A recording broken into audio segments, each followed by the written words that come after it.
자, 그 미국 구금 근로자 관련 이야기를 좀 해보자면, 자, 일단은 뭐 다행이긴 합니다. 그러니까 10일에 우리 정부가 전세기를 보내서 이분들을 좀 데려오겠다라는 결정이 나기도 했고, 그런데 한미 정상회담이 지금 끝난 지 얼마 되지 않아서 대체 왜 이런 사태가 벌어진 것인가? 이 부분에 대한 설명은 좀 필요할 것 같아요. 어떻게 좀 바라보고 계세요? 그렇죠. 지금 이제 미국이 우리 그 현대차와 LG CNC인가요?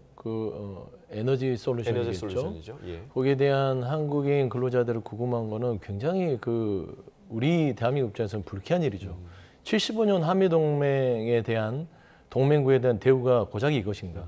그리고 한미 정상회담에서 그렇게 대한민국에게 원하는 대로 지원하겠다 해놓고 나서 뒤돌아서서 우리 한국인들을 저런 식으로 구금하고 감금해서 마치 우리 대한민국이 동맹국이 아닌 것처럼 행동하는 것은 굉장히 우리 대한민국 입장에서는 좀 유감을 표명해야 될 일이라고 봅니다. 사실 이 부분은 여야 따로 없이 공동 대응해야 될 상황이죠. 저는 대한민국 정부가 미국과의 어떤 관세 협상이라든지 여러 가지 측면에서는 조금은 약자의 위치에 있다 하더라도 이런 미국의 이중적인 태도에 대해서는 강하게 어떤 문제 제기를 해야 된다고 봅니다. 그런 데 있어서 오늘 장동혁 대표도 물론 정부의 대응을 촉구하겠으나 또 여야가 이번에는 이런 대한민국의 어떤 국익과 어떤 대한민국의 위상을 지키는 데 있어서는 힘을 모아서 같이 어떤 지혜를 모아가는 그런 자리가 돼야 되지 않을까 생각하고요.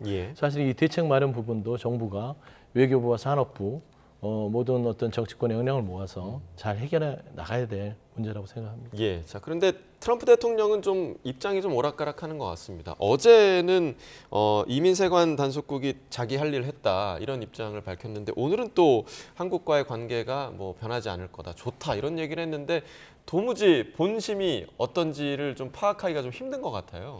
결국은 이제 트럼프 대통령의 목적은 경제적인 이익을 극대화하겠다 이렇게 봐야 되겠습니다. 정치적으로만 본다면 도저히 이해가 안 가는 것이죠.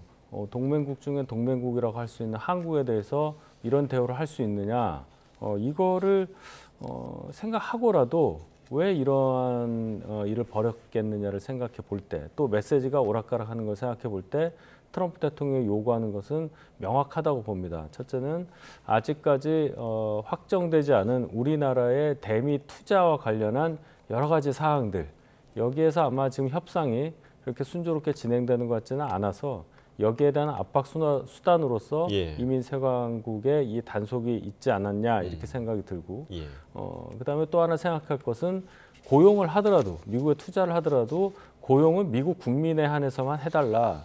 그리고 인력이 없어서 한국에서 사람을 데려왔다고 하는데 정말 전문가를 데려와서 미국 인력을 교육시켜서 그 인력으로 대체해라. 이러한 명확한 메시지. 결국 미국 국민에게만 이익되는 일을 해달라. 이런 메시지로 우리가 받아들여야 한다. 미국에 항의하는 것도 어느 정도 한계가 있을 겁니다. 항의 일변도로 왜 대미 관계가 이렇게 됐느냐의 원인을 미국 측에 자꾸 전가하는 듯한 어떤 방향은 이 현실적으로 통용되기 어려운 것이라고 봐요. 그래서 트럼프 대통령이 원하는 사항을 정확히 알아서 빨리 대처하는 것이 일단 우리 국민의 피해를 최소화하는 것이 아닌가 이런 생각을 합니다.